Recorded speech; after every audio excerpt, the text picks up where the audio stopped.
BK Nothing But Nets podcast. It's good to be back. I got my full crew today. I got Dylan, I got John, Nets Press, everything BK, Nets John. Cam Thomas returns. I thought he looked pretty good. A little rusty, over 4 from 3, 7 for 17. He made a couple buckets early. I was content with the way he played. Dylan, John, guys, introduce yourself and give me your thoughts on Cam Thomas's big return. You want me to go first, Dylan? Yeah, go for it. All right, Gary, Dylan, always fun to talk about basketball with you. Tell me what's talk fun basketball with me. Follow me on my Twitter at OS91413John. Yeah, listen, I thought for Thomas, it was an average game. It was just a readjusting. I think many of us expected him to be a little slow coming back since he missed about a month, 2 months, something like that. So, he was just trying to get reacclimated with the court. He made the first basket of the game. I'm like, didn't expect anything else besides Thomas scoring the first basket. But, yeah, he was just trying to get adjusted on the court. And I thought it was interesting. Him and Hayes started. I hope this kind of ends the Keon Johnson starting train. I mean, he missed a lot of shots, so we really didn't need much of that. So it'll be interesting to see if they keep D'Lo down for a little bit longer, what Killian and Thomas could do together, and see if there's something there with that combination. So I thought it was interesting just for Thomas to offensively get reacclimated, and hopefully the playmaking comes back. I think for this last month, I want to see the playmaking with Thomas because as much as we know he could score, it's the other intangibles that he was working on to show why he's deserving of a contract and being a potential piece of our future. So I hope the playmaking and the defense comes back in these next few games as he get more reacclimated. We already know we can give us offensively. Dylan, your thoughts on Cam Thomas's return? What do you think of his performance offensively, defensively? How would you rate it? And yeah, what do you think of Cam Thomas? Yeah, I mean, I think it's as expected. He looked rusty. Nothing too spectacular. He had some tough shot creation, which was nice to see that back. But nothing that blew me away, which is all right as expected. Like I said, overall though, that's the type of game that you want to see. Your best player on the floor and you lose. So hopefully that continues. We were very close to a perfect tanking day, which sucks. But the Raptors blew a lead. Memphis blew a lead. The only team that actually ended up winning that helps us is Utah. So overall, I'm hoping that Toronto starts putting it together because with Embiid out for the season, Philly's not getting ahead of us. So our only hope really now is the six odds, and that's probably going to be if Toronto can pull it together. But they have one of the easiest schedules in basketball, so hopefully they pull out a few wins here. John made a point that he hasn't played in over a month. It's been almost 2 months. He hasn't played since January 2nd. And to be fair, he really hasn't. He's only played 46 minutes of basketball since November 25th, right? So, I mean, he's been out a while. So, all things considered, he did make some difficult shots. I thought he played pretty well. I was happy with the way he played. But it's what you expect with Cam Thomas. What am I going to get to see, if ever, the greatest backcourt that God ever created? John, when is D'Lo going to get back on the court with Never. Cam Thomas? I think D'Lo, his return could come within the next week or so. But I think if we're thinking about endgame right now, I don't mind extending that for as long as possible because we are just out of the last playing spot. The Bulls won last night, so Dylan, somebody did help us. The Bulls. If there's one team I'd rather leave to hang out to dry in that playing situation, it'd be the Bulls. I think for us right now, being out of that playing is our best chance to get somewhere near top 6 at the very least in this draft. So that's what I'm hoping for. But I think D'Lo could be back maybe within a week. Same with Clowney. So I think if those two guys come back, the dice is rolled and anything can happen at that point. But I don't mind, letting that, go on a little longer just so Thomas can get more reacclimated and we don't ruin our chance of getting into that playing spot, which I don't think helps us at all right now. It is frustrating, right? Because you want to battle for the playing spot. We're getting down to the nitty-gritty here. I want Clowney to come back. I want to see Clowney play. I want to see Clowney get some minutes with Cam. But that's like, okay, do you bring D'Lo back? What do you do with D'Lo? Like, honestly, D'Lo shouldn't be here. And I love D'Lo. Like, he's one of my favorite Nets. But honestly, he shouldn't be here, Dylan. Like, what's going on? Are they gonna bring D'Lo back? Are they gonna let him sit out the season? If they are, that's not fair to him. He's in a contract here. Just let him go. Let him play. Let him try to earn a contract somewhere else. And any update on when Clowney might return? I mean, in all honesty, I think you're gonna start seeing a lot of load management as the season comes to an end. I don't think you're gonna see any situation where Cam Thomas, Cam Johnson, Nick Claxton, and D'Lo play all on the same night.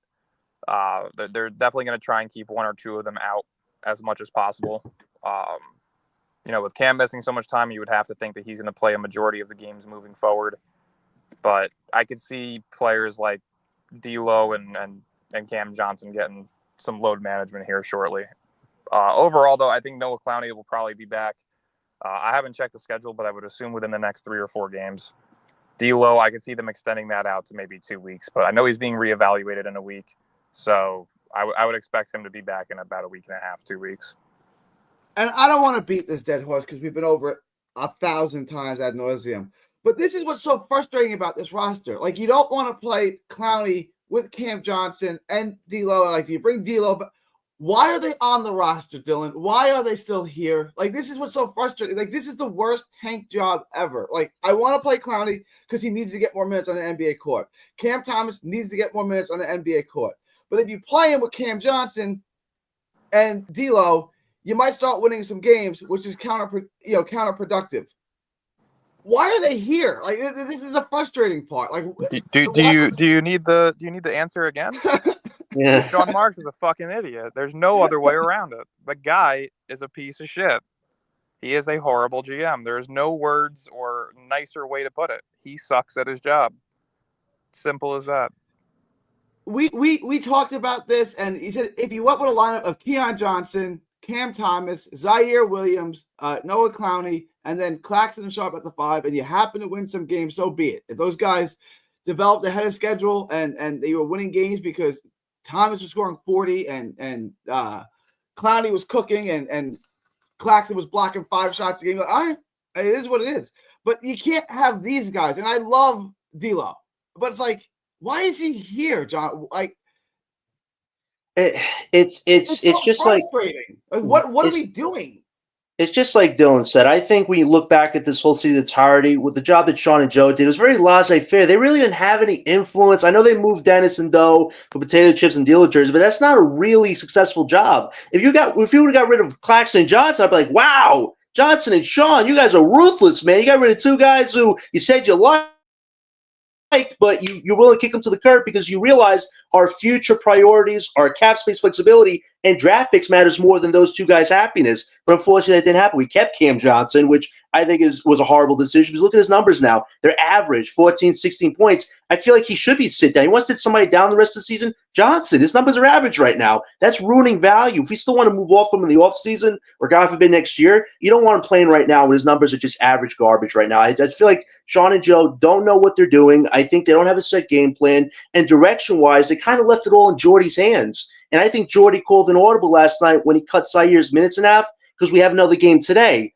So, I think Jordy's starting to realize, too, a little bit, listen, we got to think about longevity here. These guys are playing very hard, but I don't want to kill them to the ground when really this season it's not as important as this upcoming summer with our draft pick situation. So I hope that we just missed a play-in and we could just kind of be out of that, and hopefully the odds fall in our favor because the organization kind of screwed us by not taking control of the situation and putting us in the best position possible. Guys like Johnson, Claxton, D'Lo shouldn't even be on this team right now. Killian Hayes should have been called up months ago, but these are the cards we've been dealt, and let's hope maybe there's an ace that we don't know about that could come out and help us out. But I don't know at this point. The organization really put us in a screwy situation. Like you said, Gary, if we don't get a top 3 pick this year, this could go down as one of the worst, wonkiest tank jobs in NBA history.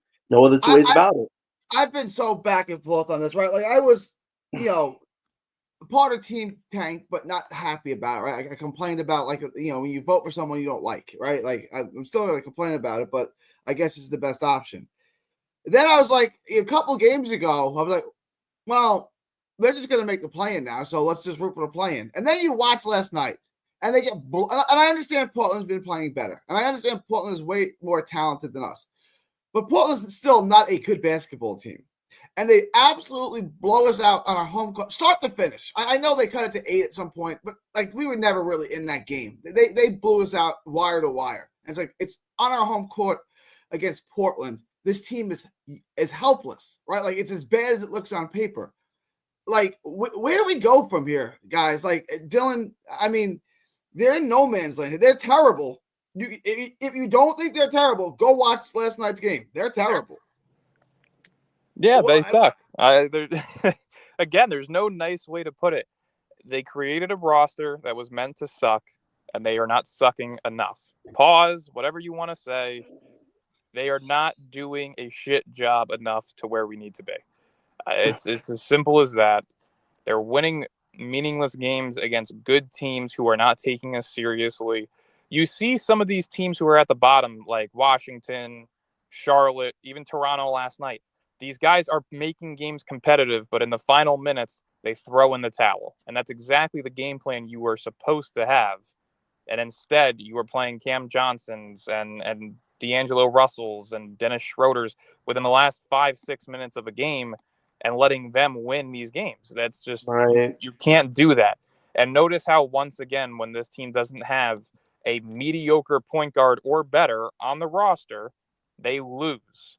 It is clear and obvious if you do not have D'Angelo Russell or Dennis Schroeder at all at this point in the season, that this team would have been bottom 4 in basketball. But instead, they moved on from Schroeder. You went 2-15. You bring in D'Angelo Russell, and you're fighting for a playing spot. It's malpractice from left to right. There's no in between. Sean Marks is just dog shit at his job.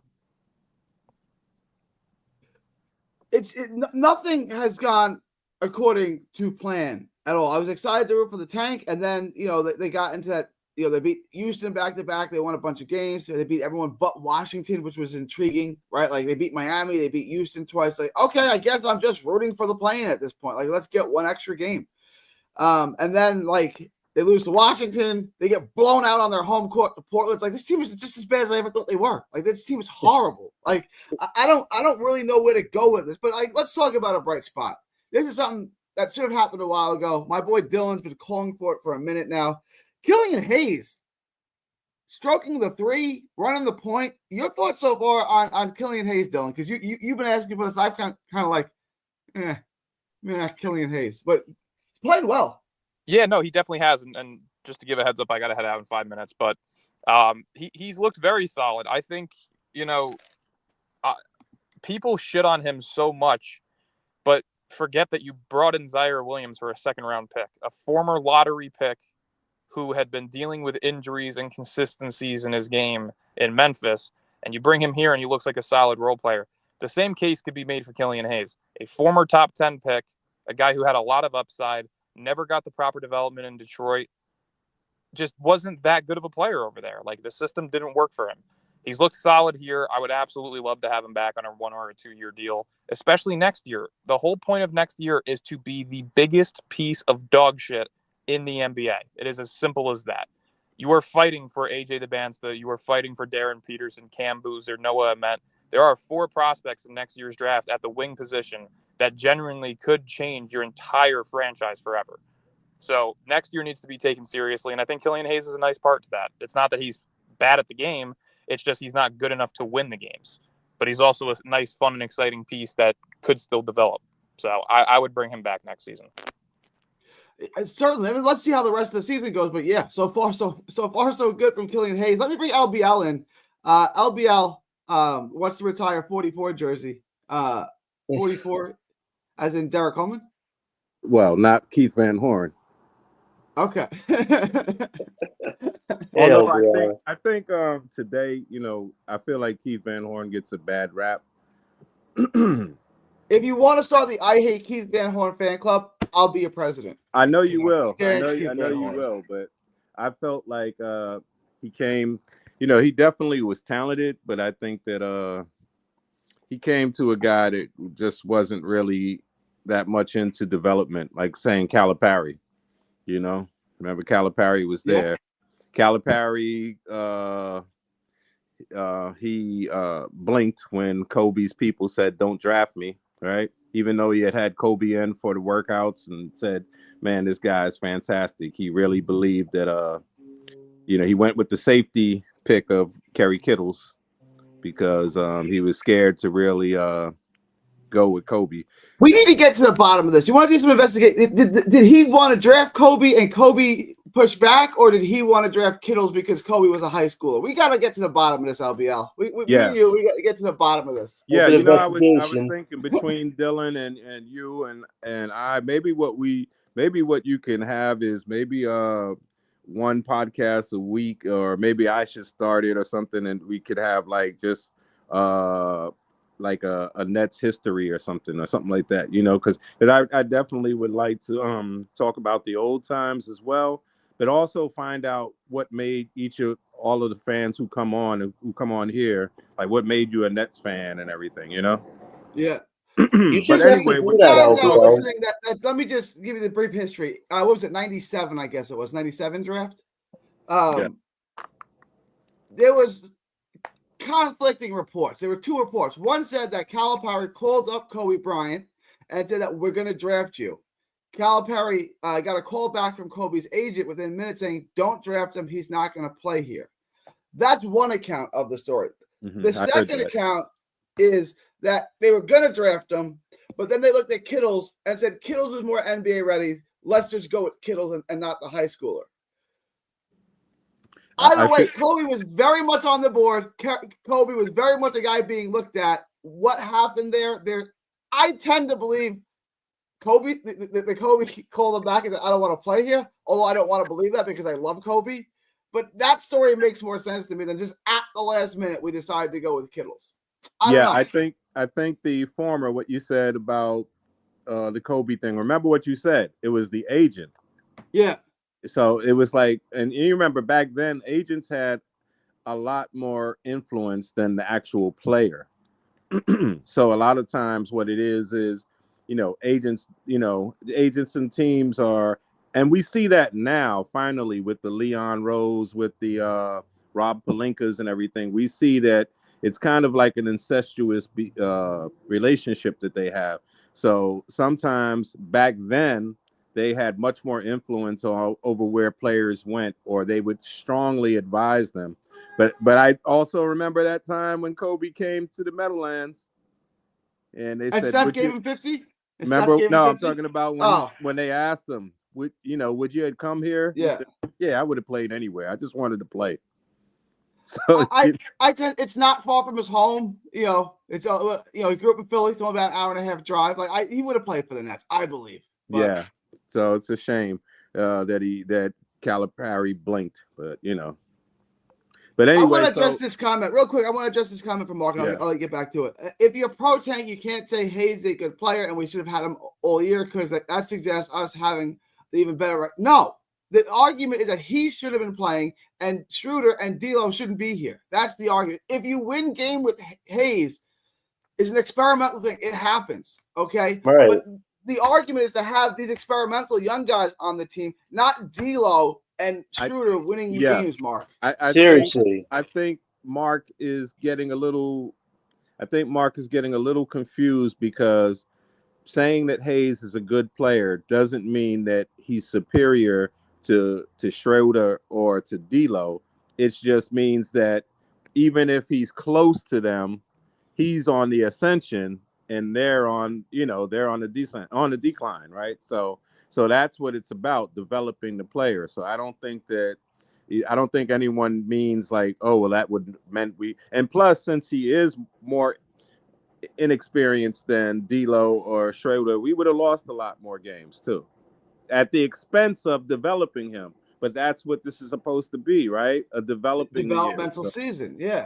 So you definitely would have wanted the younger guy, and that's why John and I have been bumping our heads, and Dylan going crazy about, and you, Gary, get rid of Cam get Johnson. rid of Cam, get rid of DFS, get rid of all of these guys, right? And just play the youngsters and let them develop. And I don't understand people who say you can't have a team with all young guys on it. You can when you're still trying to lose, but develop, you can still have that, So Detroit did it last year, like Detroit did, like with Bogdanovich. So I'd say you keep Bogdanovich as your veteran. Is this the first year? Is this the first year they had? Is this the first year that they had Tobias Harris, or was it last year? Yeah, this is the first year. They signed Tobias Harris this past offseason. This is the first year. And he's the veteran, right? So yeah. And then and they didn't have what's his name long either, Hardaway Jr. Tim Hardaway Jr. Yeah, his first year here. Yeah. Yeah, so that's what I'm saying. So it's sort of like what you said. So if we went and got the 4 rookies and we re-signed our young guys, then we could stink for another year, get that cornerstone guy that Dylan wants, right? That we all want, and then we could go look at veterans and stuff because there's nothing worse in the league than being a lottery team with veterans. Right. I want to address this from Mark too, because this you could argue Schroeder was the one guy that Mark didn't totally screw up. He traded him when he could. And that's fair. Why was he here in the first place? Dinwiddie was on an expiring deal, and then they took on another year in Schroeder to try to make a play-in and try to be a 10 seed last year when it didn't make any sense that he was here. Yeah, did Marks handle the situation that he blundered to the best of his ability? Probably. He traded him as soon as he could. Okay? But wasn't he part of why was he here? Wasn't He his should be trade traded part somewhere. of a salary dump though? What was that? Wasn't his trade part of a salary dump? Yeah, well, we gave up Dinwiddie to get Schroeder. Dinwiddie was on an expiring deal. Why didn't we just keep him and have that money off the books instead of taking Schroeder on for another year? That was the frustrating part because Marks was trying to make a play-in. You know why? I think some of it. Well, you're probably right with Marx's crazy mind, but I think probably some in there felt that Dinwiddie was, like we saw, he was like a bad actor, so he might have been a bad influence on who some of the younger guys, And I don't mean like rookies, but I mean like the Clacks and all of them, because Dinwiddie had his own agenda, so that's how I look at it. Well, if you remember, Mark is really touching him up. John, why was DFS here on opening day? Why was he here? He was offered a first-round pick for him, arguably, maybe some reports say 2. Why was he here? This is the worst argument ever, Mark. He should have never been here on opening day. I said before the season started, if you want to tank, DFS has to go. He can't be here. He's going to help us win too many games. John, go ahead. Right. There's a lot to digest here, but I would say this too. Pete even told us when he came on that Dinwiddie was he requested to trade something after he got traded. Like he expected to be dealt, but then we kept him longer than we had to after Simmons went down with that injury. So Dinwiddie kind of became a toxic guy, and they kind of had to trade him at that point. But to trade him for another point guard, I think that's where the confusion is. Why do we go from a bad point guard to a bad point guard who played decent, and then we trade him for D'Lo, who was a bad point guard, but he was winning his games? Like that strategy. I don't know why we had to keep swapping point guards or point guards. Realistically, when Dennis was traded in December, Killian Hayes should have been called up. Hayes should have been here in December, January, and February. I don't care if he was averaging 10 or 12 points. Our record would have been what it was supposed to be. We weren't going to win 8 or 9 games because of Killian Hayes like we did with D'Lo, because D'Lo is more experienced than Hayes is. So it would have made more sense to call up the guy who wants to come to this team and have a fresh start than bring on a vet who's obviously playing for money. Most of these guys in the team are playing for contracts. They don't care about our future, and that's what the problem is here. Why you having guys who don't care about our future playing well, but you don't care about that when you have your own pick? I think there's a lot of confusion here that Sean and Joe Desai have to own up to, and I hope New York media asks them a lot of questions when they have that end media season type stuff. I really do, because this is not a successful tank. Now, DFS, he probably shouldn't be here either, but Sean Marks is a greedy guy. This guy's like the cookie monster. He evaluates cookies. That's how he is with like draft picks. Every role player in his mind is worth 2 first-round picks, which is idiotic. And the crazy thing was OKC might have been willing to offer 2 first-round picks with DFS, but apparently Marks didn't like the contract that was coming back with those picks. Screw the contract. You get the picks. And then he held on to DFS a lot longer, and now it feels like we're in the Cam Johnson situation. They're like, why are we holding on to this guy? This guy was wanted by over 11 teams, and you kept him. Like we need a GM that knows how to be flexible and doesn't just want what they want. Not every player is worth 2 first-round picks. Like Sean Marks has a power trip like that, and he needs to start getting smart, because you can't overvalue every role player that's on your team. Even if you care about them, you have to take the emotions out of it. And that's the problem we're in. We're keeping role players on this team when we could have got rid of them. But Sean Marks likes to up the ante on his demands. But NBA owners look at him like, listen, you had 3 stars walk over you. You had a role player walk over you. Now you have a first head coach walking over you. Why the hell would we give you what you want? You don't even have a backbone. Like we need a new GM. We really do. I just feel like Sean Marks' reputation is kind of done at this point. And I feel like there's no way to change it unless we have new management, new leadership. DFS, Dennis, D'Lo, these guys should have been off our team, not even been on our team in the first place. But Sean Marks did it, and now we have to live with it. Like, this is the problem with dealing with a GM who doesn't have direction. I want to one last thing. Cam Johnson could be swapped for a superstar as part of a deal for a superstar in the offseason. And I just want to put this out in the ethos. Has anyone seen what Zion is doing in NOLA?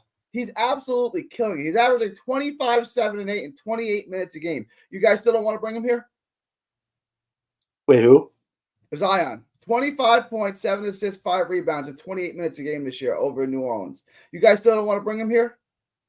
It depends. I want to see him finish out the rest of the season healthy, and then we could talk about it. Let's say our draft doesn't go the way we want it to. Like, let's say we don't get a top 3 or a top 6 pick. Maybe then we could start contemplating, hey, maybe we could get a Zion here, not play him the whole season. You know, we could kind of ease him back into health-wise and then get a top pick and then run from there. We could think about it. I just don't know if Brooklyn management's going to want to do it because they probably have a lot of questions about his health and all that. But still, if he could be healthy the rest of the season, like I told you a month ago, it's definitely something to talk about, especially if you don't get a top lottery pick. Like, the goal of trading away all those valuable Suns and Mavs picks was to get a top 3 pick. And not getting that pick, you have to kind of consider alternatives at that point. And as much as Zion has health issues, he had a triple-double recently. Like, Zion is starting to show you the potential that he had coming into this, but he needs to finish out the season healthy. He can't be injured. If he finishes out the season, he's injured. I don't want to talk about it, but if he finishes out the season healthy, we can definitely talk about it this summer for sure, Gary. I definitely think it's something to talk about if we don't get a top 3 pick, especially. 24.3, 7.5 rebounds a game, 5 assists, 56% from the field and this is the staggering part, in 28.3 minutes a game. He's doing all of that in 28 minutes a game. Gary, I know you were against this, LBL, so I'll let you respond. Yeah. I was against it if it meant, crashing the tank. So, so when he says, when Jonathan says in the off season, then I don't mind exploring it. I just didn't want him to actually, help us get better and worsen our pick. I mean, right. So that was the thing. But in terms of Zion, I've always been a fan of his. So I like Zion. I think that I'm laughing when Jonathan says his potential. I'm like, no, it's not his potential. He is that guy. Because when Gary just showed you the numbers, if you paid attention to the career numbers, it's almost the same thing. Yeah. He's just that good. He doesn't play a lot, but I would say that I was thinking about when Jonathan was saying that, if we don't get the top pick, then maybe we can, it has to be an attractive package for us because he's lost a lot of his luster. He's on a prove it type thing now, Zion. I mean, no doubt about his potential to be a star, as you said, and when he's healthy. But I mean, for me, I was thinking like, while Jonathan was saying that, I went straight Marvel and said, nah, this guy. You talking about playing him a little bit and then still losing. Nah, this guy, we might have to sit him out like Kevin Durant, except for give him like the Steve Rogers plan or something. He's got to come back as Captain America or something. He's got to come back as a beautiful guy, who I meant more towards health with his potential. I see what he can do on the court in the games he plays. A triple-double last night, if he was healthy most of his career, he could probably be averaging a good number of triple-doubles, given the attention that he needs. And offensively in the interior, hard to guard somebody like that. I think if we get him, spend next year on getting his physical body right. Don't have to rush him into playing. You know what's funny, though? I know he's a Hall of Famer and everything, but he was older and he was coming off a horrendous injury. But we waited a whole year for Durant, and there were a lot of reports where he was actually healthy by the time we were ready for the postseason. So and he just that was the bubble year. He could have played in the bubble, right? Yeah. So what do you want to do though? Like, let me. Go ahead. It was a career-altering injury. It turned out being no big deal, and he was just as good as he came back. But do you really want to push it in the bubble, right? Like Kyrie said, he would have came back. KD was. It was a whole thing, if you remember. Well, the reason I'm saying that is because, and remember, the bubble didn't even start. It was an interrupted game because I remember I went to a lot of games in 2019 to 2020. I didn't go to any at the Barclays. Like once they started letting fans back, I didn't go to any of those. But in terms of so I went, because remember that didn't happen till like March, where everything got shut down. So it was way past this time. So, but I'm saying, so all of that time without Durant, that was over half a season. We knew he was going to miss the whole season. But what I'm saying is, if we can miss all of that from like a 32-year-old or whatever he was then, Durant, I can sit out a 24 or 25-year-old Zion Williamson until he comes back, really healthy and fit. Because otherwise, what his role model is? I mean, the comparison for him is Joel Embiid. Yeah, that's a bit of a worry. Except for Joel Embiid has been healthier. But I'm saying we don't, nobody wants a guy that's only going to play 30 games one year and 50 the next and 20 the next. It's like, and he's so young, it's like he's got to change everything about, I mean, in my opinion, my non-professional opinion, he's got to change everything about his diet, his workouts, what he does. He needs to do all of that to really save his career, to salvage his career, or always be one of these guys, And so, I definitely. Go ahead, John. Go ahead. Yeah, and I think that's why I think, to Gary's point, Jordy could be the right coach, because you look at the regimen system Jordy's created. He cares about these guys being physically in the best shape of his lives. I think there's something about conditioning wise. Like, you get Zion here, I think Jordy's going to spend this next summer and the year just getting him right physically, mentally, just figuring out what are these things that are holding Zion back, because there's probably a lot more baggage we even know about with Zion, because he came with all that hype, all that power, and then it kind of seems like he was unhappy being on that team, and he kind of lost a bit of that passion. So maybe if he comes to a team like Brooklyn, a big market in New York, maybe it could kind of, right something that's been wrong with Zion. And I think it really starts with physically. If you could spend the next year physically getting your body right, playing 20, 25 games, something like that, or still trying to get a top pick, the following year, if Zion's in the best shape of his life, he could finally hit that full potential, being healthy, being physically dominant, and that could work out. It's just, will Zion be willing to accept Jordy? Because Jordy's not going to go easy on the guy. He's going to call him out for everything he's probably seen. And he's going to say, this is the level I think you could reach, Zion, but are you willing to put in the work? And if he's willing to put in the work, I think Jordy could be the coach that could save Zion's career potentially. Because you look at Dayron's conditioning, how good it's gotten, But Dayron's not a superstar. Dayron's fighting for his first contract. Zion's already paid. Zion's a superstar. Here's my point, right? We're gonna if Zion came here, we're going to learn a lot of things real quick. How will Zion respond when someone forces him to be in shape, right? Mm-hmm. And how will Jordy be able to handle a superstar with a massive ego? We don't know the answer to these things yet, right? Because the Nets don't have a star with an ego, and no one's ever really pushed back on Zion and said you're too fat, right? Like, how is he going to respond to that, right? Like, Barkley always tells the story. Moses Malone told him, like, you're too fat. You have to lose weight. Right? And Barkley was like, I'm too fat. And Moses Malone's like, yeah, you're really fat. You have to lose weight. No one's done that to Zion. He knows it's true. But, like, when has it ever really been like, here's your option. Stop eating or you're out of the NBA. Right? Like, he's been, like, I don't want to say he's been spoiled, but he has been. And it's never really, he got his contract. He got his money. And he's one of the, when right, he's one of the best players. I've always said, if you give him Anthony Mason's baseline jump shot, right, 15-foot baseline jump shot, he's the best player in the NBA. He's absolutely unguardable. What do? You can't let him shoot that, right? So now you got to step up. Now he's going to blow. What are you going to put a little on him? He's going to start. You're going to put a big on him. He's going to cook him, right? Like, you give him a 15-foot jump shot, he's absolutely unguardable. But he's never done that, right? Like, even without any of that, he is unguardable now. Yeah, he's already unguardable. Yeah. But if you gave him a little baseline jump shot, just bang. Sure. Remember Mason baseline?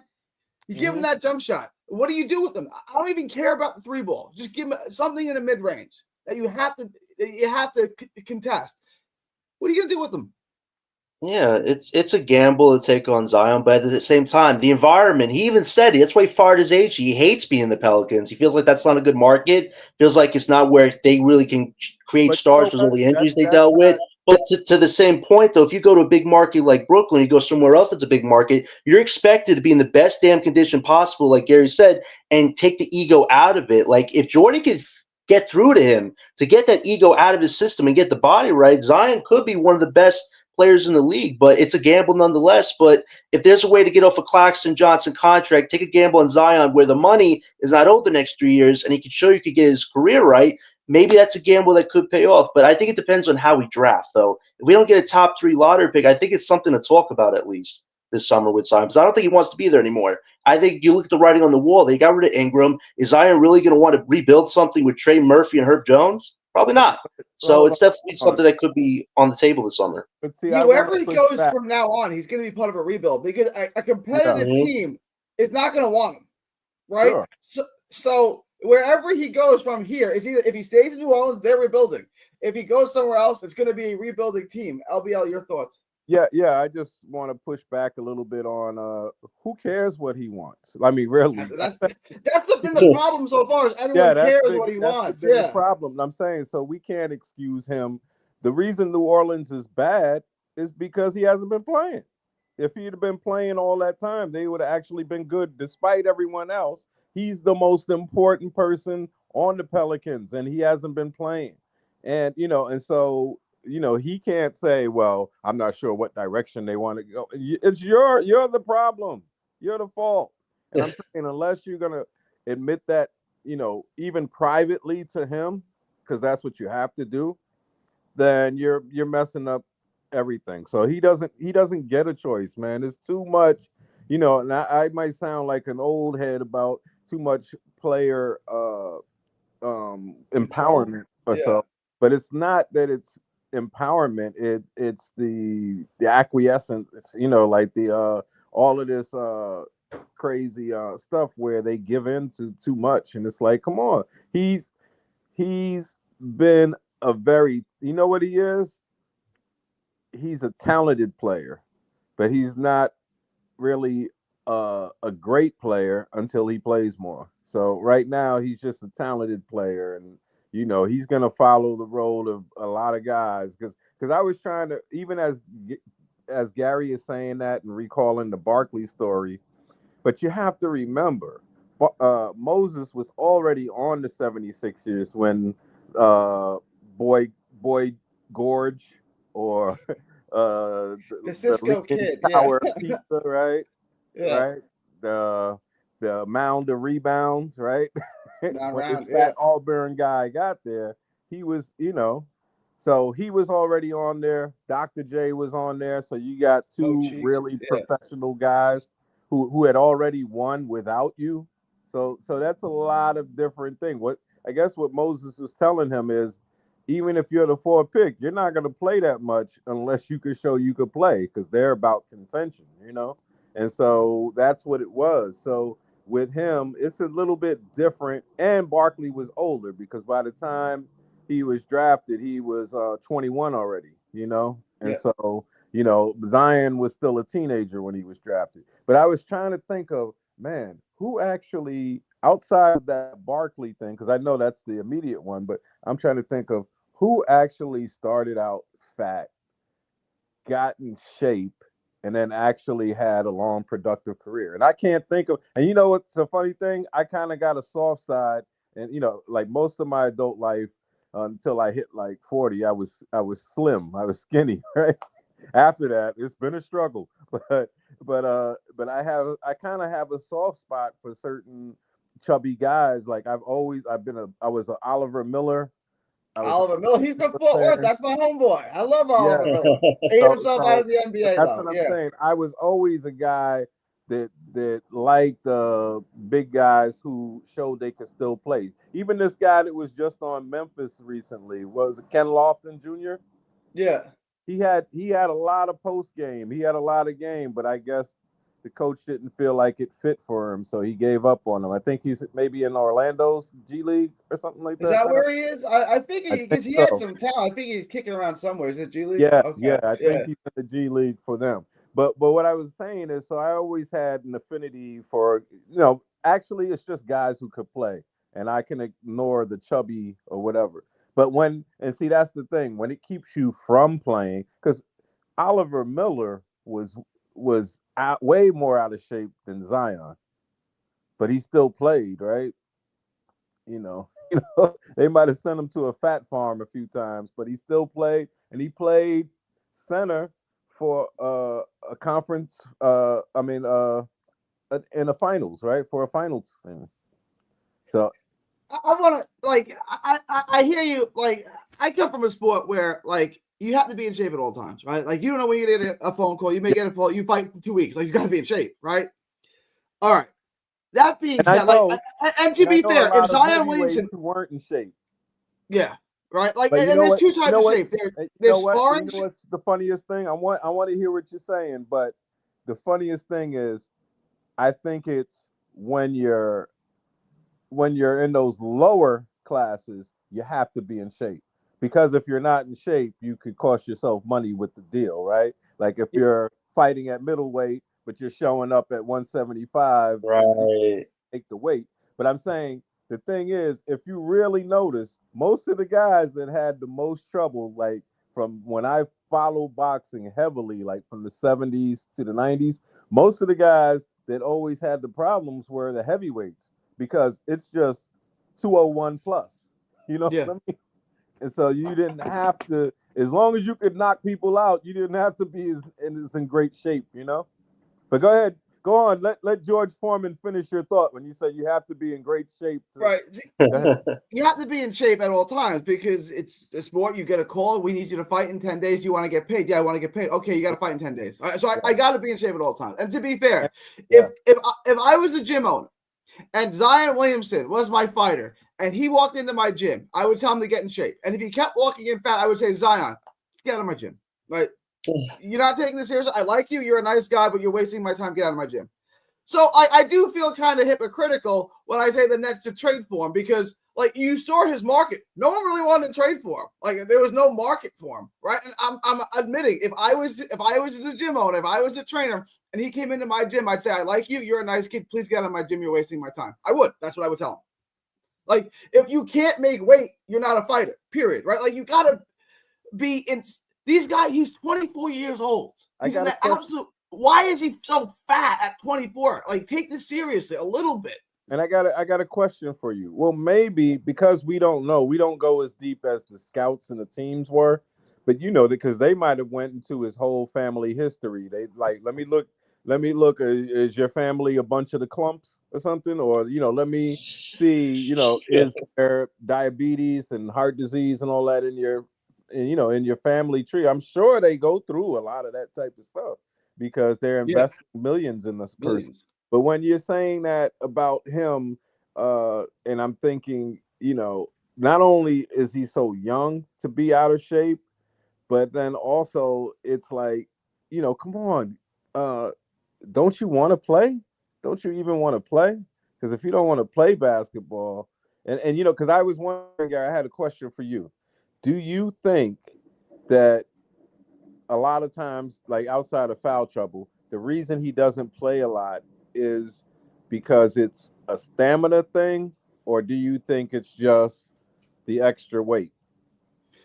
I think it's both. I think the stamina thing is related to the extra weight. I think that it's two in the same thing. Like, if he lost the extra weight, he'd build more stamina. Yeah. But see, and that's the thing that I'm thinking is he not only is not used to, he only not is used to being in shape, but from a young player standpoint, because young guys don't play as much as people think they do, he needs to really get in there and and just start playing a lot of games. Because even like with Kawhi was hurt and he was hurt and he was hurt. Like I think last year was the first year he played like more than 65 games, right? So, but then he got shut down. And some of them were just like really token appearances. But what I'm looking at with Zion is, he's got to, even as a 24-year-old, he's got to get in shape. 82 game season is a grind. You got to really get in shape and be ready to play that, because we don't want him to say, okay, I'm finally in shape, but then I get an injury. You know what I mean? He's got to be healthy because of his hamstrings. There's all this holding back because those hamstrings keep popping because he keeps adding on extra weight. If he would just get his weight down to where it should be, his legs are going to be more healthy than they are right now. And that's the big worry with a lot of these teams. If this guy's legs aren't healthy, why am I wasting time with him? Like, that's the thing. If he could get his stomach right, his legs should be a lot stronger than they are right now. But I would just say this, though. If nobody wants him this summer, I think next year's trade deadline might be a time to move off of Zion for the Pelicans. You want to get healthy and show what he could do during the first half of next year. And a team like the Nets, we're a middle-bottom team. Still have our eyes on next year's lottery. We can make a move for Zion, let him play that little bit of the half, get acclimated. Then you draft the top prospect and with Zion, and that might make better sense than making a move this summer, maybe. Well, here's the deal with the Hornets. If they continue to tank and they get like a top 6 pick, they could afford to move off of Zion because they know what they know. They don't want to have to depend on this guy. So they'd rather get something because each year that he keeps playing, his value is getting worse. You saw it when they flirted with trading him. There was no takers. There was nobody. So that's what I'm saying. If they get a top 6 pick, whether it's like VJ, Edgecombe, or whoever, they didn't need Ingram, they didn't need Zion if the other two guys were healthy. If Troy Murphy, if Troy, what's his name? Trey Murphy, right? Trey Murphy. And I'm dating myself, Troy Murphy, right? But if Trey Murphy and Jones were healthy, those two are starting caliber forwards. You know what I'm saying? So they may have needed some depth, but I think that they can still win if everyone is healthy. But they want to move off of Zion. They probably want to move off of what's his name, McCollum, right? And they already have McCollum's replacement, that guard from UConn or whatever. He's already good. He's just waiting for McCollum. They're trying to probably wait for his contract to expire or something. But so what I'm saying is when you look at Zion, it's like it's time. You know, it only helps us if we wait till after the draft deadline to see, okay, well, now let's see what we got. Can we still use Zion? I want to address that, right? Because here's the Tankathon standings. Right now, New Orleans is in the 4th spot, but there's really not much that separates 2 through 4. So they could be really anywhere in that 2 to 4 spot. They all basically have the same record. They all have 44 losses. Charlotte, Utah, New Orleans. Gotcha. If they do draft anywhere in the top 5, top 4, potentially 1, who knows? They've won the lottery a few times. The NBA seems to like them. They won the lottery twice when the tips were high. AD and Zion. The NBA seems to like New Orleans.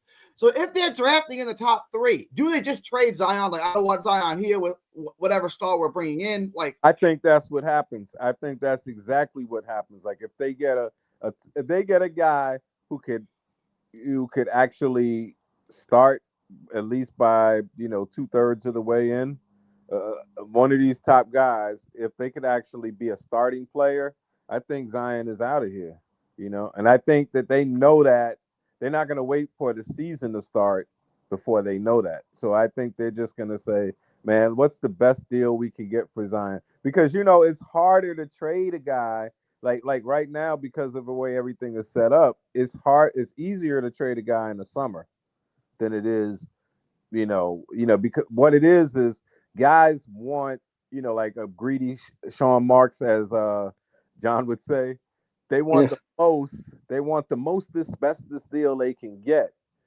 But being that picky and that choosy, it makes it harder to move the player. But in the summer, it makes it easier because it's sort of like, remember what they used to say, that old adage in baseball, like everybody's 0-0, everybody's like spring, what is it? Spring is optimistic eternal, or whatever they used to say like that. It's like everybody, when the start of the season, everybody's 0-0. And that's how they think about in the summer, like when they're like, wow, well, let me get this guy. And so more teams can get involved because now they've already drafted. They see what talent they have. They see what teams are let go by free agents. And that's it. Go ahead, guys. I want to transition onto this. We've mentioned the draft. I want to get into this. John sent me this. I thought this was interesting. It's a top 10 board. I wanted everyone's thoughts on this. John, this is one of your strong suits, so I'm going to let you start with this. You sent it to me. You found it. It's Jonathan Givoni's 2025 NBA Draft Big Board. I'll just run through it. It's Cooper Flag 1, Harper 2, Bailey 3, VJ 4, Trey Johnson 5, Casper 6. Come on, Malo. Come on, John. Come on. Now you rock. Okay. Canopal 7, Fears.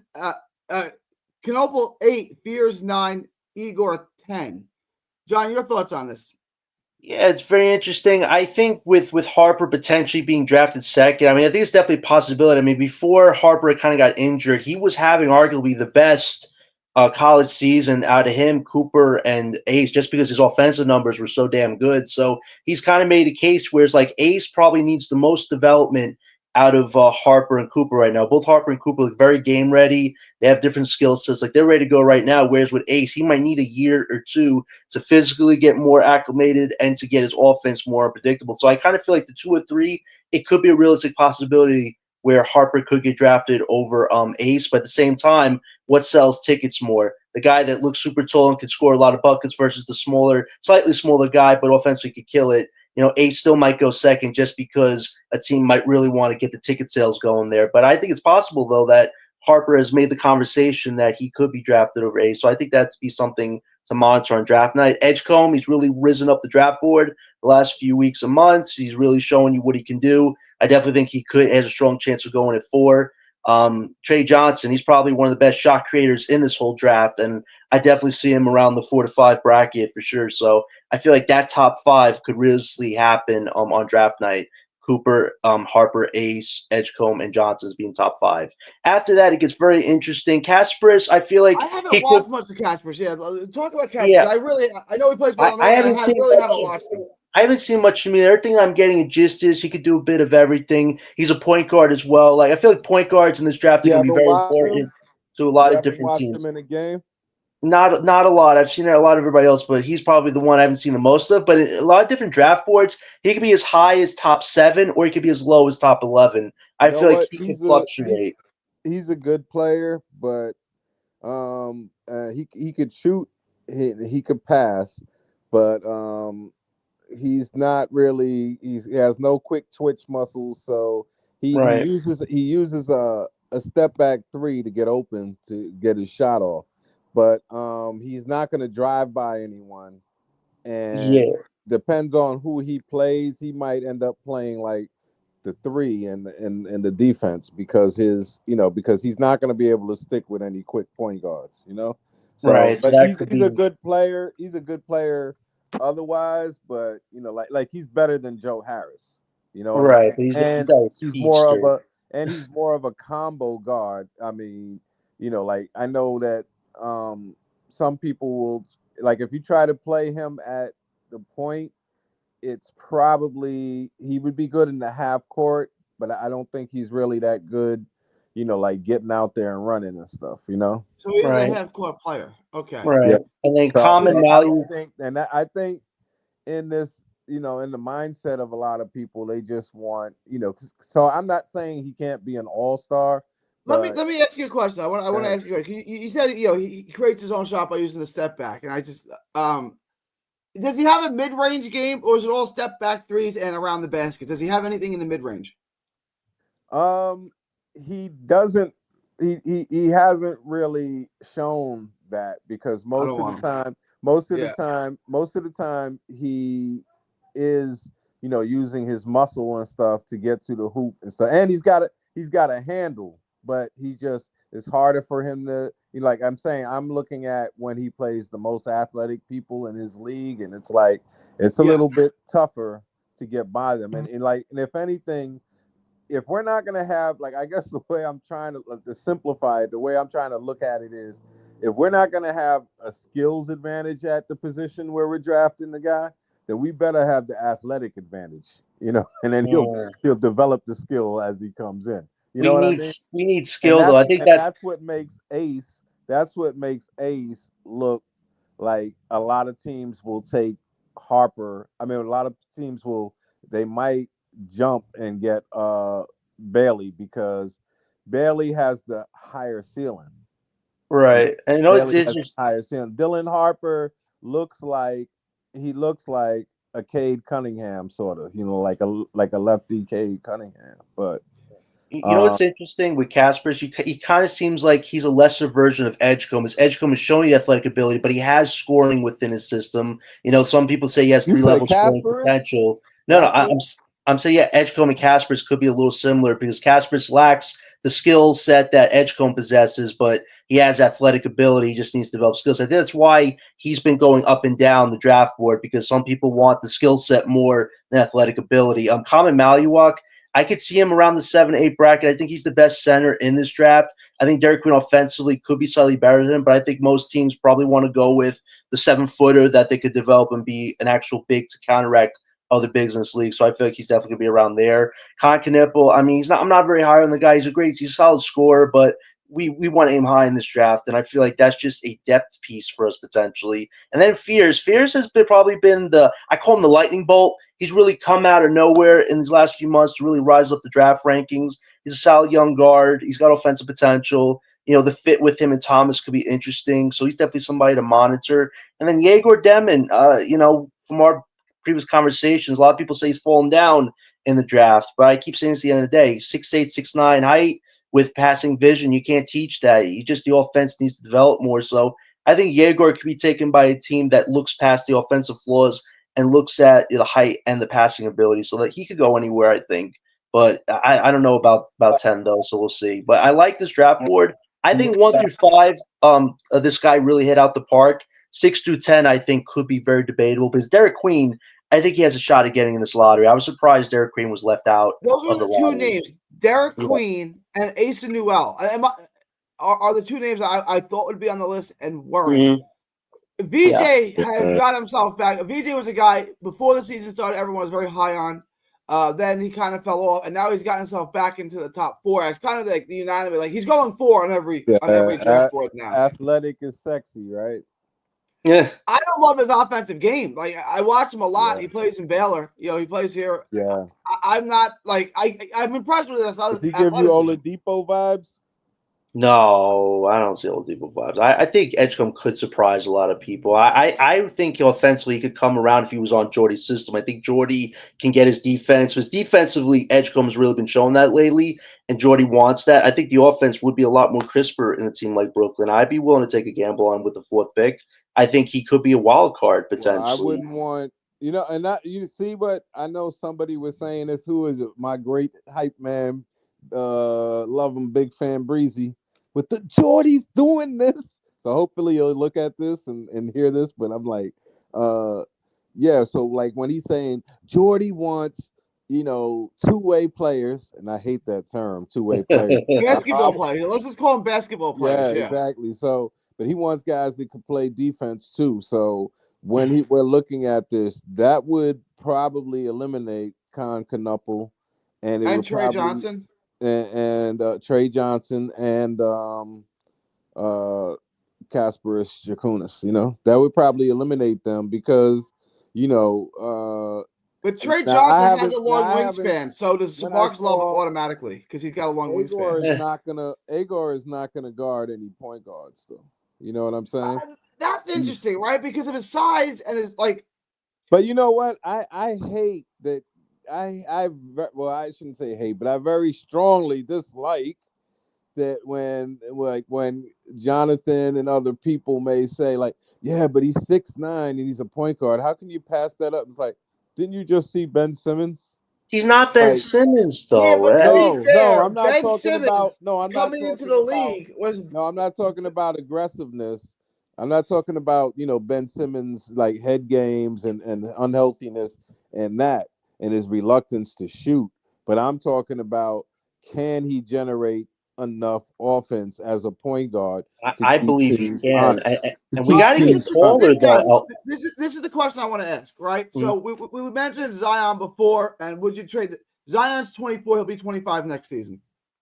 Still very young. If Zion was in this draft, where would you take him? Well, how many of these guys did you draft before you took Zion? all the baggage, all the crap that you get with Zion. If Zion was in this draft, where would you take Yeah, him? but isn't that hard? Isn't that hard to say because we haven't seen what these kids have done yet in the pros? But that's my point, though, right? You want me to answer the question? I would take him fourth. I would take him after the big three. I was going to think that too, Gary. I was thinking that too. So here's my point, right? So if you get the 7th pick, why not just trade it for Zion? You would take him fourth. Let's say the Nets get the 7th pick. Why not send that pick? So now New Orleans is drafted twice in the top 7 and just drafts Zion. Say to you? You know what I'm going to say to you? I'm going to say, if I had to do it, like once we know, like we don't have that guy, like say one of those top 4, I would probably say if you told me, oh, I could trade Zion for him, and I have like years I could have Zion, right? Because I would probably do it, but I wouldn't want to do it for. I really would rather do it with maybe 2 other picks combined. You know, like maybe the middle picks. Yeah, I would rather do that. Like we're gonna get to the Bucks pick in a minute. I still want my top 7 or something. That's you know what I would say. I would say, Gary, you have to draft them first. So like after you draft them, and then you're like, okay, I think we could put them. You know, I wouldn't want to just do it like I'm drafting for the Pelicans, and then because you might pass up on Maluak. Should you really pass up on Maluak for Zion? You know what I'm saying? Like when you could possibly just wait till later and then offer more picks for Zion or something. Well, if you could get him for the Bucks pick and the Knicks pick, hypothetically, yeah, I would do that in a second. I would do it. That's what I'm saying. But that sounds like, to me, it sounds enticing if you're including, but you'd probably have to include your best player. Like if they could have their choice of the Cams, right? Yeah, I'll give you Cam Johnson or Claxton. You want to take Claxton? You want Claxton? Yeah, and what if we drafted Thomas Sorber with our Bucks? Like they need a center. Let's think about this too. We got to know what the Pelicans want. They need a center. Like if you want to give up Sorber, Johnson, and another late pick, I think that works too. Because like we're helping the Pelicans out in a sense. We're not also sacrificing a crazy piece for him either. Yeah, that could work too. If I had to give up like Cam Thomas, then I would probably ask for that kid that they have. What's the kid that doesned play a lot? Hawkins, Jordan Hawkins. Yeah, Jordan Hawkins. Oh, okay. That could be interesting. I mean, I think to Gary's point, he's a good player. So here's my trade. Here's my trade proposition. We draft 7. Yeah. They say I want Cam Johnson and the 7th pick for Zion. That's the trade. What do you say? Is the 7th pick Maluak? I say, can we? If I include another pick, will you give me another pick of yours? If you have it. No, this is the trade. It's Cam Johnson and the 7th pick for Zion. That's the trade. That's interesting. Because if the 7th pick is Maluak, it makes sense because we give them a 7-footer, and we can still draft Sorber with one of our late picks. So it's not like we're screwing ourselves around either. They're definitely going to win 20, 25 at least more games if they have those guys healthy, Maluak and Cam Johnson. Let me try this one. Cam Johnson and your 2026 1 for Zion. No way. Oh no. No? No way. Yeah, no, Gary. I'm not trading a shot at the top. We can give you the. What if it's 13? What if we're picking 13 next year? You guys don't know. But hold on. We'll give you our 7th pick and Cam Johnson, like you said, right? Yeah. We'll give you that, and maybe even a center, maybe even one of the 2 centers, right? But I will have to be Dayron, right? Because Claxton's contract is gonna, yeah. So Claxton's contract's gonna be hard. There's one team you can trade Claxton to. It's the Lakers. What I'm saying is, if we're giving you the 7th, and they probably would get Maluak anyway, so they probably wouldn't even want our center. But if we gave them that, we could ask for their 26th pick if they have it, or if they have any team. Well, they're that's not trading the playing- 2026 pick because they're in full tank mode at this point. No, they're not I'm trading. saying okay, but this is what I'm saying. We have to do a better job of tanking than this year for next year. Yeah, but we're not Okay. tanking. I don't know what the hell. I don't know what we're doing. I don't understand it. It makes no sense. I think what but we're we're not doing tanking. is, Like I we're think not. what Like we're why is doing next year Yeah. going to be better? I think what we're That's doing true. is we're trying to draft a couple. We're going to draft like a starter and some rotation pieces. That's what I'm saying. Or like maybe one of the 4 picks. It can't be our 7 pick. Our 7 pick, we have to be conservative, but like getting a guy that we know we can play. But what I'm saying is we can't take a chance on a guy that might be, like what do they say, like a make it or miss it. You know what I'm saying? The problem is we have to iron out this summer. The summer's a lot of decisions have to be made. Who is going to be on this roster this summer? How are we using this cap space? Like there are a lot of But we roster can't decisions. I take think no nobody gambles. should be comfortable with who's on this team right We now. can't To take me, we can't take no gambles with a 7th pick. Like with a top 7 pick, we got to pick the best player potentially. right. And what I'm saying is that's not going to be a guy. The only non-athlete that would probably be Trey Johnson because he could score, because he can do And I he don't can do think we have one to thing approach that the people Zion can't thing stop. till next year's deadline. I But think see, I'm they not a can't. guy that would I would not a guy that would say draft Trey Johnson and keep Cam Thomas. Right. There are a me, lot of it's decisions one or that the to be made other. with Thomas' future right now, especially To if you me, it's draft one Trey. or the other. You know what I'm saying?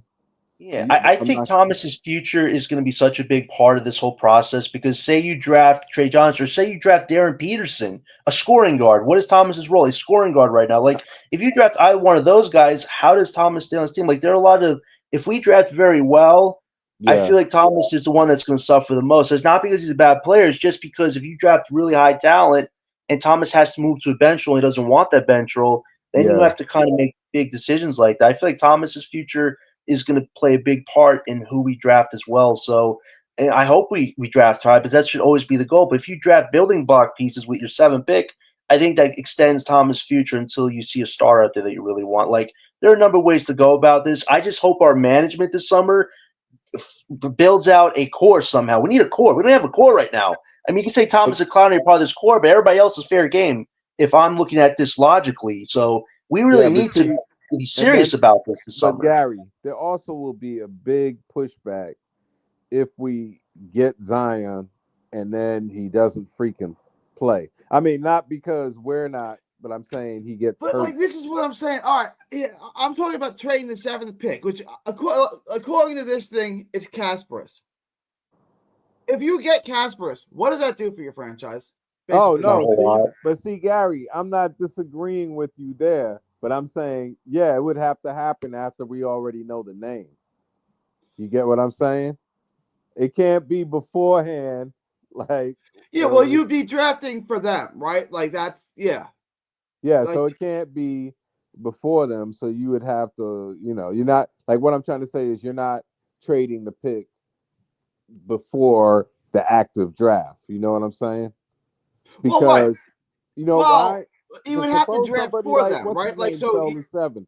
Suppose somebody like Ace Bailey fell to 7th, and then you're like, man, hold up, I just traded for this guy that hardly Yeah, ever but like played. Ace Bailey's not going to fall to 7. Like Yeah, he's not. He's not. He's we not. know 1, 2, 3, and we probably know 4 now too, right? Like we probably know 1 through 4. And if you're not drafting one, I don't even want 4. I only really want 1, 2, 3. Like if you said to me VJ or Zion, I would take Zion. Do you really like Kyle Kyle, whatever how you say his name? I can't say his name either. Maluak. Yeah, I'm never Maluak. gonna get it. Yeah. I sound like a New Yorker. Come on. Maluak. I like the upside. Like there's, he's gonna take some time to develop, but I like the upside a lot. I mean, but remember when UConn had that guy? What was his name? The center, and he went like 2nd. Was it Okafor? No. Oh. After, I think it was after Okafor. Because Okafor was a decent player. To beat.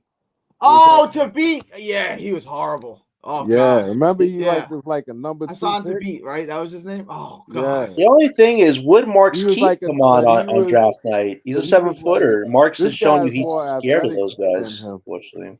This guy's more athletic than the beat. I mean, LBL, here's a good question. If we draft Kaman with our 7th pick, will Marks keep him? Marks has shown us he doesn't like tall Well, if centers, he and you drafts kind him, of need he'll to get keep him, past but I that. don't think he's going to draft him. I think he would take Derek Queen or Asa Newell over him. I don't think he would draft him, right? Like, Man, Right. hold up. See, that's why I'm saying, John, it depends on who the player is. Because for me, if he drafted Maluat and then New Orleans after Zion, it's like, bye, Common. I'll see you in a while. Yeah. I'm saying, that's why I'm saying to Gary, we can't do it before the actual live draft. I mean, we have to do it. We have to do it after the draft. You know what I'm saying? Because we can't do it. but it doesn't work that way. It doesn't. No, That's I'm saying not like. sometimes it does work. Sometimes it does work during the What live draft. what if they don't like the guy you drafted? No, look. Right? Like sometimes because they give you 5 minutes in the beginning.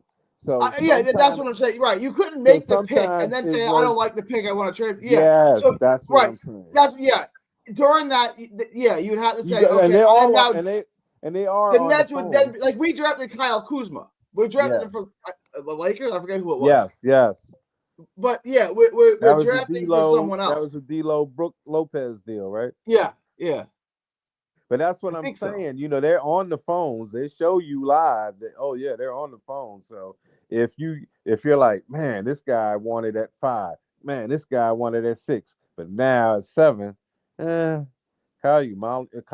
never understood why it took so long. Like, don't you have a list of guys you want to draft? Like, don't you have like, no, but okay, remember, I'm going to draft this guy unless. No, but remember, everybody has their own, their own order. You know what I'm saying? Like, No, I get it, right? board. But like, doesn't the organization have that taken care of? Like, we want to draft this guy. If this guy's taken, no, yeah, they we're gonna better take have this that done. Then why does it take so long to pick? Like, I don't understand. Like, what are we talking about because now? they're waiting to see. They're waiting to see if they probably can be bowled over. Yeah. I would think that it makes sense. We know sense. Cooper Flag is going 1. We know that. So whoever picks 2 is like waiting until the last second to get their pick in. Like, and you know what? How do you not know who you're taking? You know what? And it might just be the drama of the NBA. Because remember, he comes from behind the backstage and stuff to come out again. He'll say, the Nets are on the clock for 5 minutes, and then he goes back. They might give it to him as soon as he goes in the back, and then he's just holding. Just imagine Marks drafted the top 4 and he traded back the pick. Like I'll be like, what? Why would we trade back if we get a top 4 pick? So there's no possibility. There's no possibility you would trade back for the top pick for the 4th pick. No, we talked about Edgecombe. I know Dylan came with a hypothetical of trading 4 picks to get Edgecombe. I wouldn't do that personally. I would just hope I get top 4. I don't know if giving up all that for Edgecombe is worth it. Who has potentially too early? I think is it San Antonio maybe.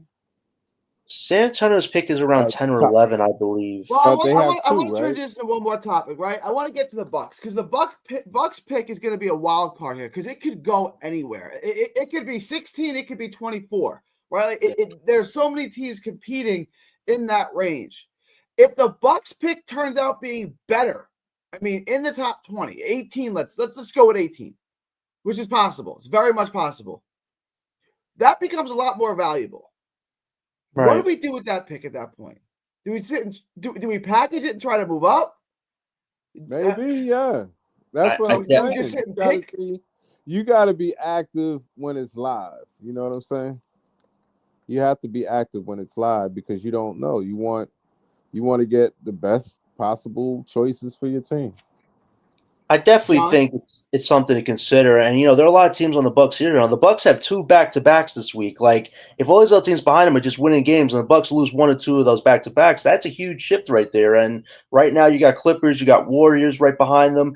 Detroit's right behind. We face them tonight. That's a game I kind of don't mind throwing away because if the Pistons are ahead of the Bucks, that's great for us. So I feel like this pick, if it falls anywhere between 15 and 17, you definitely have to consider packaging that with maybe a Cam Johnson to move up. 6 of 5 slots to a team like OKC or the I Spurs, don't, who unless each have I don't like get it. multiple Unless picks in this somebody, draft. No, I'm just saying LBL.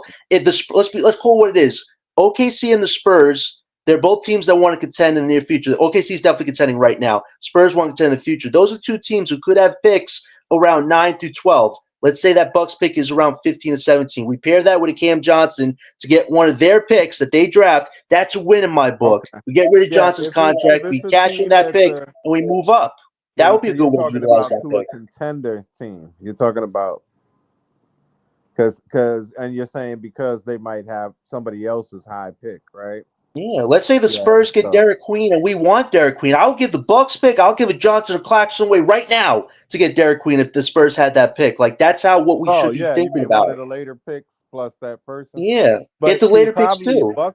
Probably the Bucks wouldn't do it because they'd have to still be in veteran, hold, I'm because just saying they that might you want to compare go the Bucks. younger now. I'm saying you compare the Bucks. Like, what would it take to get Derek Queen? Probably take maybe 3 firsts and a Johnson to get that from the Spurs potentially. I'd be willing to do that because What we are the need a Bucks center doing? that. Like, That's too what's the much. plan for the Bucks? Like, they got to rebuild this thing, right? Like, they got to rebuild, and Phoenix has got to rebuild because they're both teams. I know. Old, yeah, they're old. I know, like they're in the mix. Like, Milwaukee might get a 4 seed or something like that, but they ain't winning the East. They're probably ain't getting out of the first round. So, what are they doing? I'm Like, telling what are you. they doing? Like Agent Smith from the Matrix said, it's inevitability. It's inevitable that they are going to rebuild. Like without Giannis this season, if it was just Lillard, they're a playing team or out of the play. And like Giannis has been doing a lot of work this year. Even a game against the Nuggets last night, Giannis killed it again. Like they don't win without Giannis. And Kyle Kuzma, some people said that's the new big three. Kuzma is not part of no big three. He's a depth piece.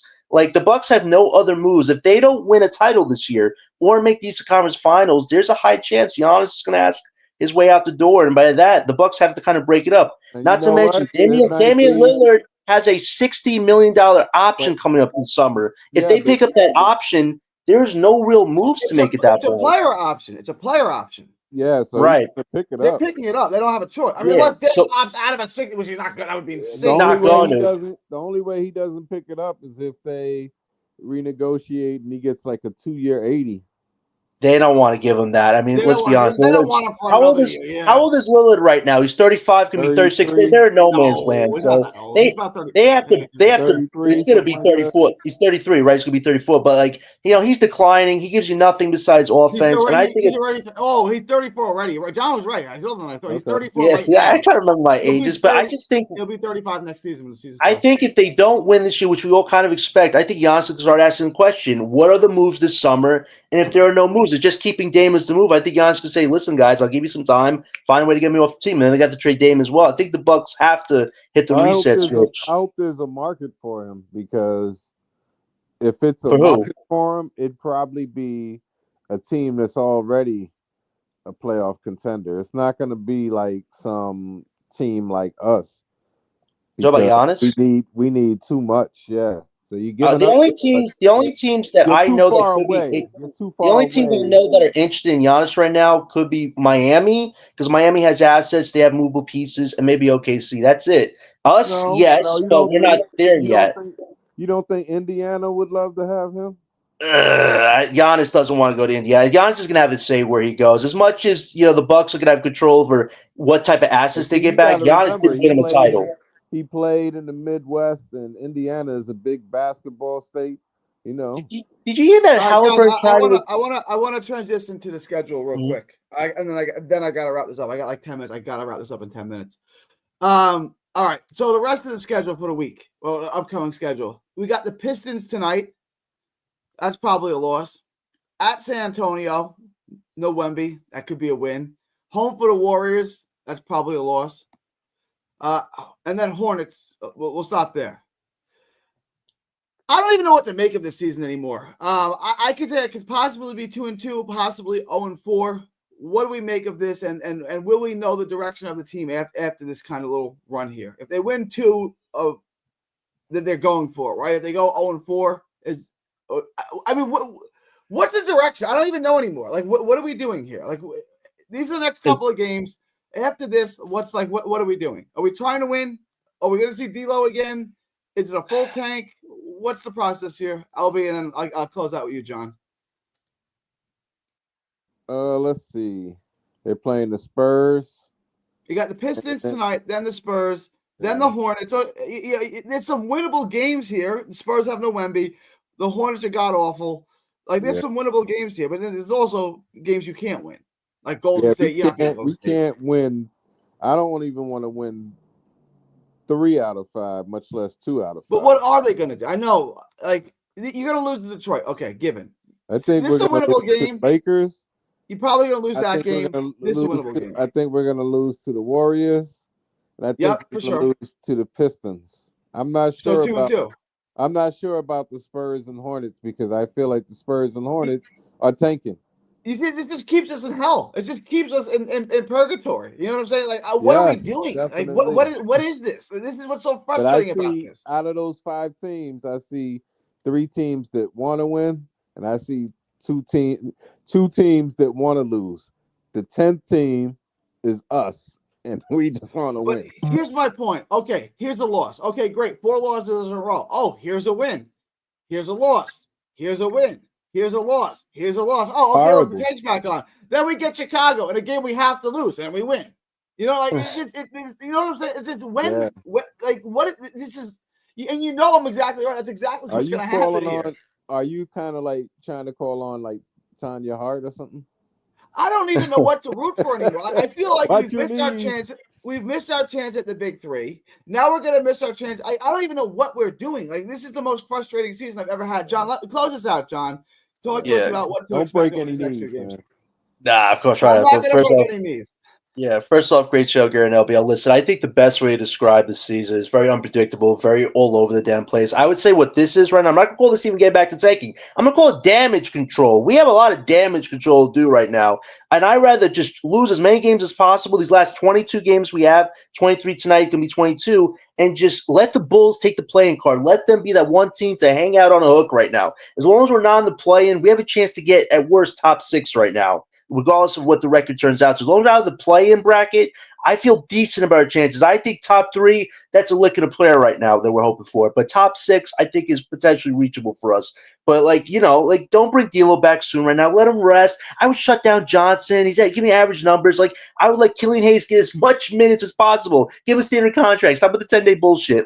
We don't need to win any games right now. Player development, yes, but these results don't matter. What matters right now is finishing out these last 23 games, getting a top pick, and just hoping that we can do this draft right this summer because Sean Marks and Joe Desai have put us in a confusing type way right now. We shouldn't even be 20 games over anything right now. But unfortunately, the organization took the hands off the wheel, gave Jordy all the power. And Jordy, I give the guy a lot of respect, but in many ways, he potentially could have put us off the rails. But we're 2.5 games behind the Bulls right now.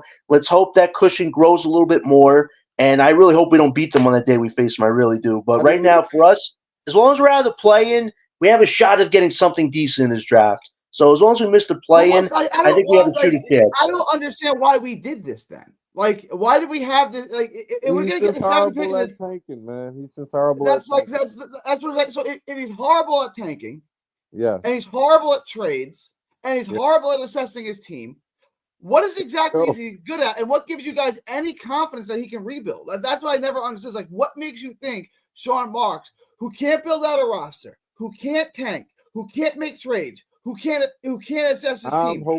This guy's going to rebuild.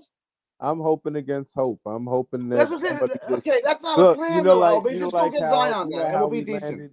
As long as we don't make the play-in, we should be okay. That's all my mindset is telling me right now. You don't want to be in the play-in bracket. It's not going to happen to us like it happened to the Hawks. We're not going to get a top 1 pick. As long as we miss out the play-in, top 6 is better than nothing right now, and that's the only thing Sean Marks should hope for right now. It potentially really screw us out of top 3, but top 6, maybe there's something to salvage there. But we have to do everything in our power to not get in this play-in spot. Let the Bulls win every little game they could win, and let Philly maybe win a game or 2. We're tied with them, essentially, right now. I know they want to tank, but if the Raptors could come ahead of us, if Philly could win a game or 2, we're right in the middle where we should be, and then maybe it should work out in our favor. But I agree with you, Gary. Sean Marks and Joe Desai really handled this so badly, and we potentially gave the Rockets a shot at winning a title. They have valuable assets now to become a contender this summer, and if we don't get a top 3 pick, I definitely think we lost that trade.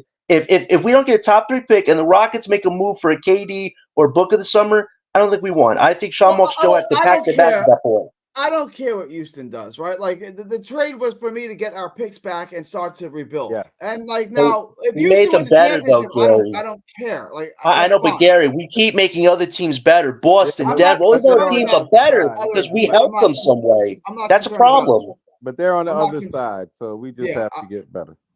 I'm not concerned. But we're Well, not getting better, Okay, LBL. John. Oklahoma City made Phoenix better when they traded him Chris Paul. Did the trade work out for Oklahoma City? It did. Like, Yeah. I'm not worried about what it does for other teams, right? Like, if it makes our team better long term, then I'm with it. I understand what you're saying, but it like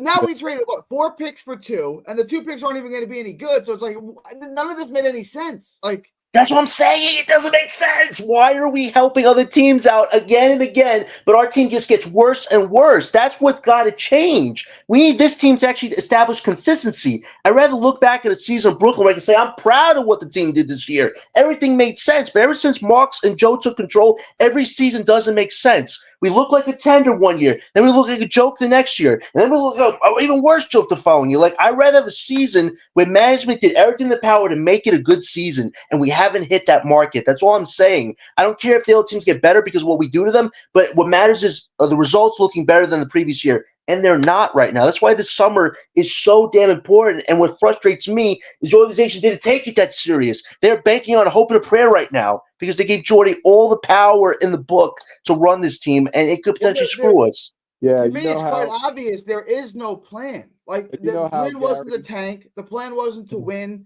I don't like it. Just seemed. I got to wrap, guys. There just seems to have been no plan at all. Yeah, and you know how Gary That's a always problem. you know how Gary always says that Sean Marks lucked into the Kyrie and KD, KD and Kyrie, yeah. that he wasn't nothing that he did. So I'm hoping that we could get that kind of luck again, just with in this time with draft picks. Like maybe we could just accidentally or whatever get the best draft guys. Just don't make the play in Accidentally LBL. draft a hidden superstar at 7. That just falls to us at 7. Yeah. That's All all right, I guys. got right now. That's better than going into playing to me. Yeah. John, what time do you want to go live tomorrow? We got the Pistons. We got the Pistons game tonight. Yeah. What time? You want to do 2:30? You want to do 2:30 at 3 tomorrow?